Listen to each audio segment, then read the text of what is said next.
Menika siungipun Bathara Kala paduka paringaken Purama Yadimi ampu anggunjali.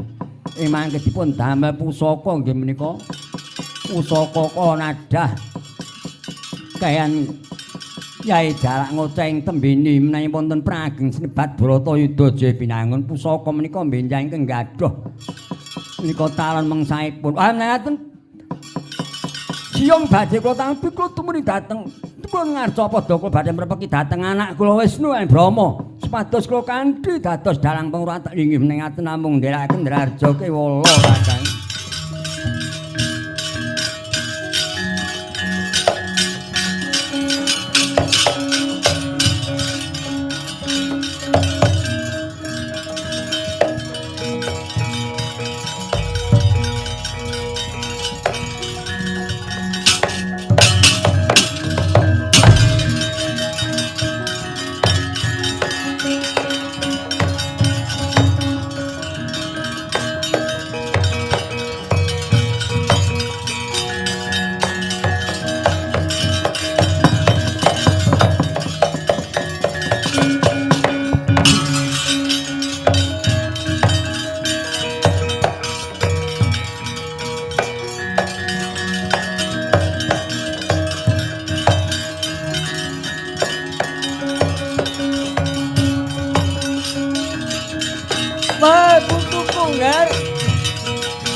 Sikra kang bala tuminga prang campur samya ngedal wong lir adet wileting kodra janyeng kung mangundang nete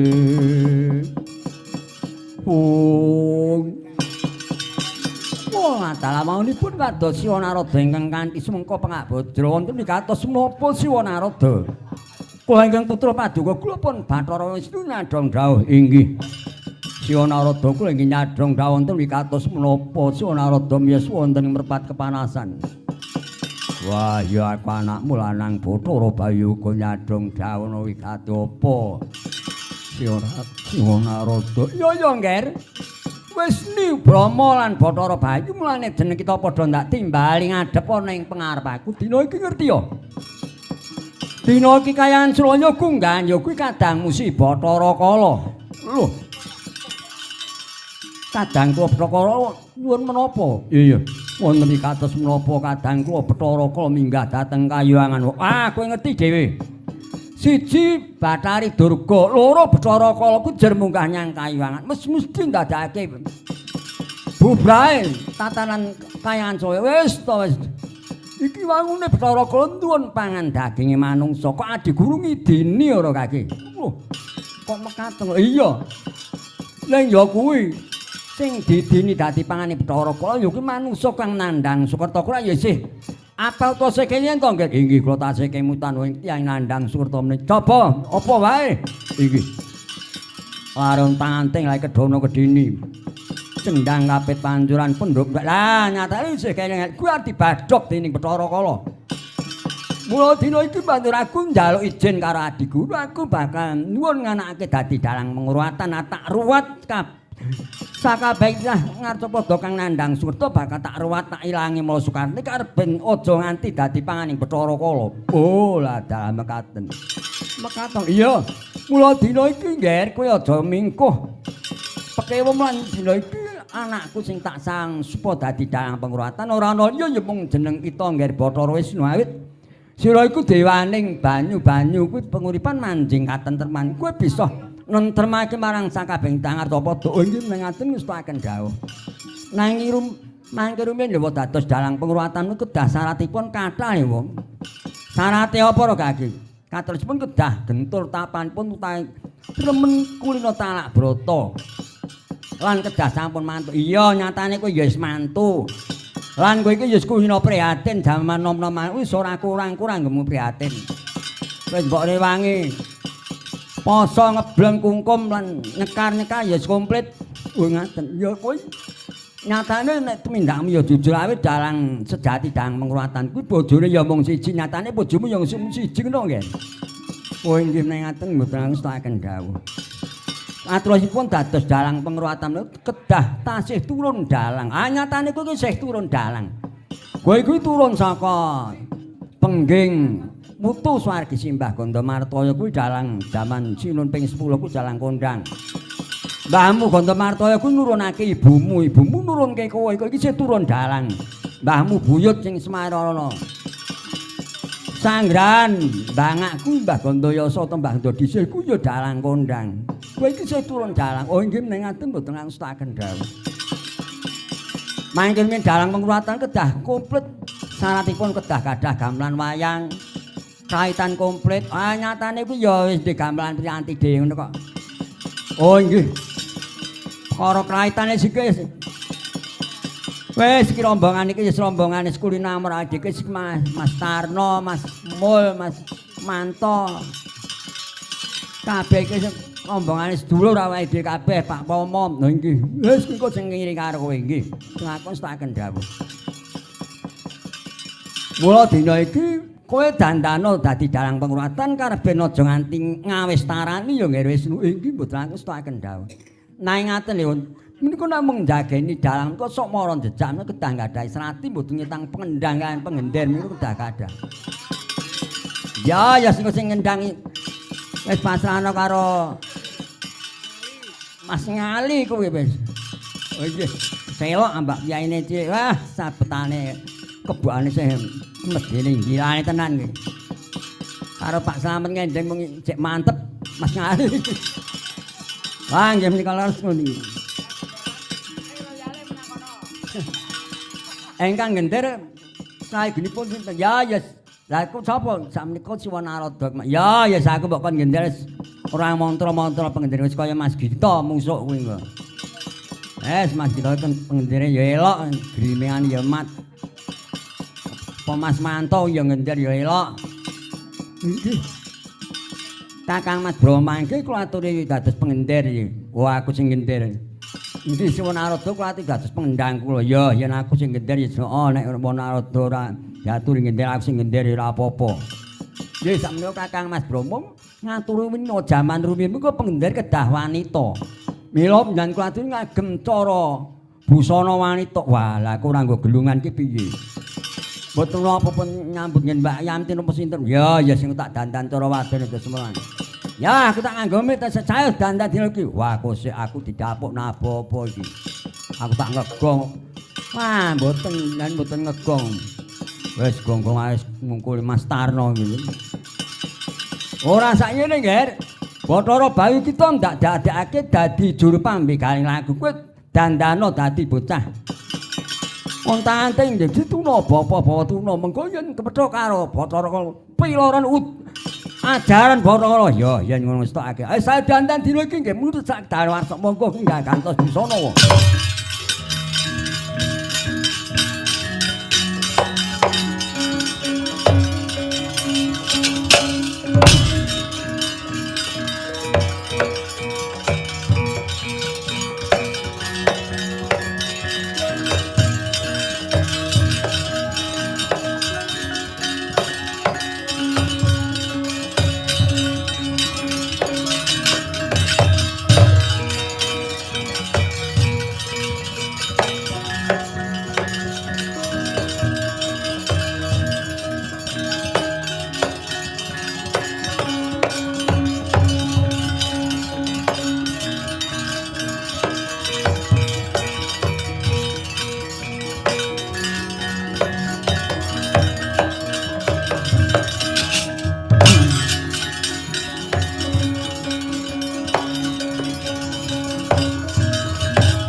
ana tuwi sing wang widi wong yen sabar lan narima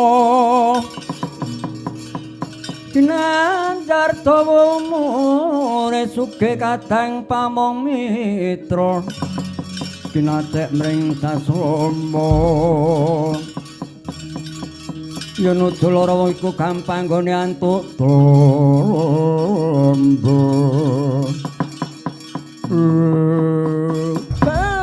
adalah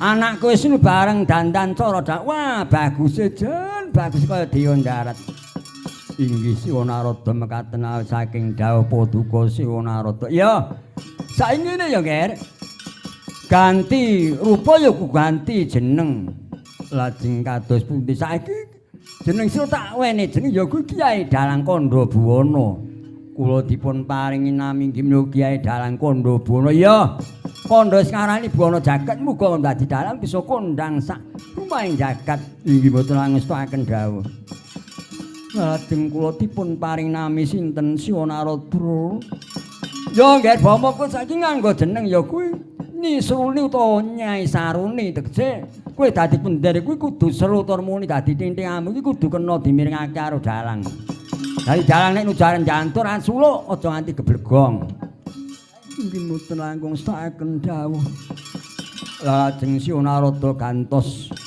asma sinten wong aku saiki ganti jeneng ya kuwi Kyai Boyotapa Wangkeng ya utawa Nyai Panjak Encek Enggel ngono ae inggih Paduka gantos asma Boyotapa Wangkeng ya utawi Siwa Kalunglungan ya aku jenengmu Siwa Kalungan ya Boyotapa Wangkeng aku pengendangmu wis saya saiki enggal barang jantur tumuring Arcapada nggih monggo swawi kula dherekaken Siwa Boyot Kalungan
Sikra cancut gumregut ngembat wateng mrapasa mungsuh tangket toto kantaran bau bau sayekti dingoleno prateng ampun Hirna madyaning balagen ladalah Om titian klodra Mas Patik Raja Dewaku durung satara nggonku nganglang jagat miling-miling cecangkung golek manungsa kanandang Sukerta wah iki wangun wis kepranggul utah bagus sijen tampok Gus kowe tak takoni jenengmu sapa lan menungsa saka ngendi wah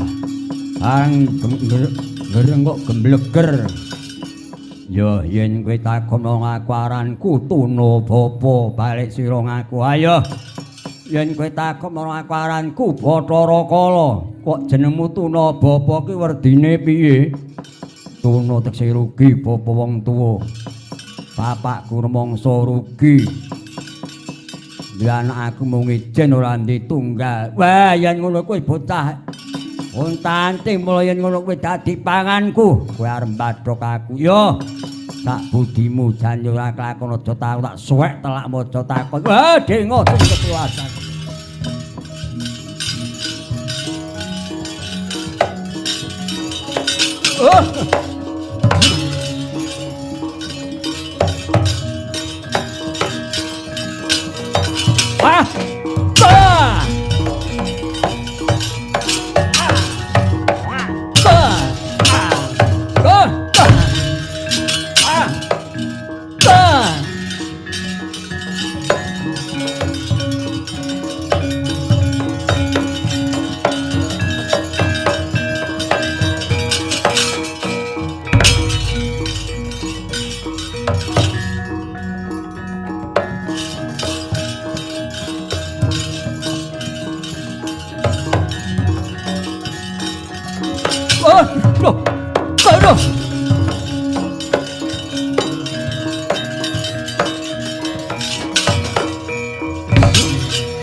aja ramoh awakku ladalah.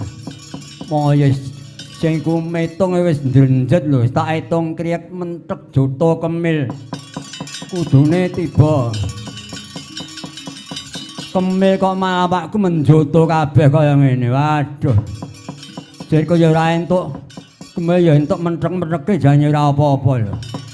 Wah, iki kok ana menungso ngaglah nang ngarep aku ki sapa? Aranku Bapa Tuna. Lho, Kamatuna, Bapa iki Bapa Tuna. Iya. Aranku Bapa Tuna, Bapa Bapak Tuna Rugi. Wit aku lair ora tinunggoni bapakku merga aku ana jroning kanutani bus tinggal mati bapakku.